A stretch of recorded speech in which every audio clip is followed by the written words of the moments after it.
এদিকে যুক্তরাজ্যে বসবাসরত প্রবাসী কল্যাণ ও বৈদেশিক কর্মসংস্থান প্রতিমন্ত্রী আলহাজ শফিকুর রহমান চৌধুরী এমপির সাথে যুক্তরাজ্যে বসবাসরত বিশ্বনাথ ও ওসমানীনগর এবং রাজনৈতিক ও কমিউনিটি নেতৃবৃন্দের সাথে এক মতবিনিময় সভা করেন। বিস্তারিত জানাচ্ছেন আমাদের সহকর্মী ফখরুল হোসাইন। প্রবাসী কল্যাণ ও বৈদেশিক কর্মসংস্থান মন্ত্রণালয়ের মাননীয় প্রতিমন্ত্রী আলহাজ শফিকুর রহমান চৌধুরী এমপি যুক্তরাজ্যে বসবাসরত বিশ্বনাথ ও ওসমানীনগরের রাজনৈতিক ও কমিউনিটি নেতৃবৃন্দের সাথে এক মতবিনিময় সভা করেন রোববার লন্ডনে।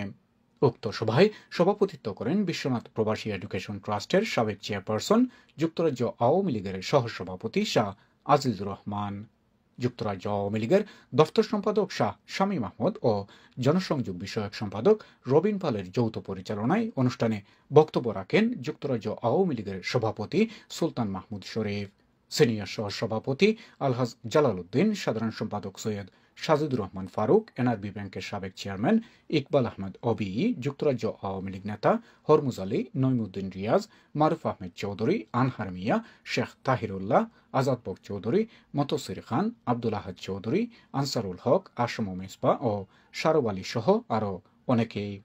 সভায় প্রবাসী কল্যাণ প্রতিমন্ত্রী তার বক্তব্যে বলেন, তিনি নিজেও একজন প্রবাসী হিসেবে তার সেই অভিজ্ঞতা থেকেই তিনি তার কাজ করে যাবেন এবং তার পরিকল্পনা তুলে ধরে বক্তব্য রাখেন।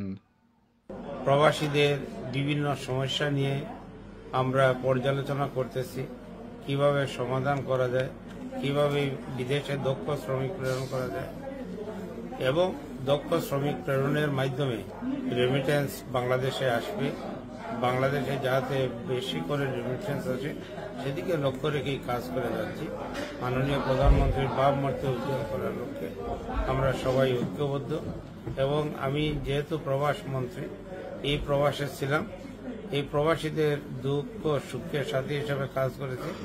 প্রবাসীদের সমস্যা সমাধানের লক্ষ্যে আমরা কাজ করে যাব এবং বিশেষ করে বিশ্বনাথ, ওসমানীনগর, বালাগঞ্জ এর মানুষের এবং সিলেটের উন্নয়নের লক্ষ্যে আমি কাজ করে যাব, সেদিকে লক্ষ্য রেখে কাজ করে যাচ্ছি। সভায় বক্তারা তাদের বক্তব্যে বলেন, যুক্তরাজ্যে দীর্ঘদিন ধরে রাজনীতির পাশাপাশি কমিউনিটির জন্য কাজ করা একজন যোগ্য ও অভিজ্ঞতা সম্পন্ন এমপিকে এমন একটি মন্ত্রণালয়ের দায়িত্ব দেয় প্রধানমন্ত্রীকে ধন্যবাদ জানান এবং প্রবাসীদের বিভিন্ন সমস্যা তুলে ধরে তারা বক্তব্য রাখেন। Fakhrul Hossain, NTV, Europe.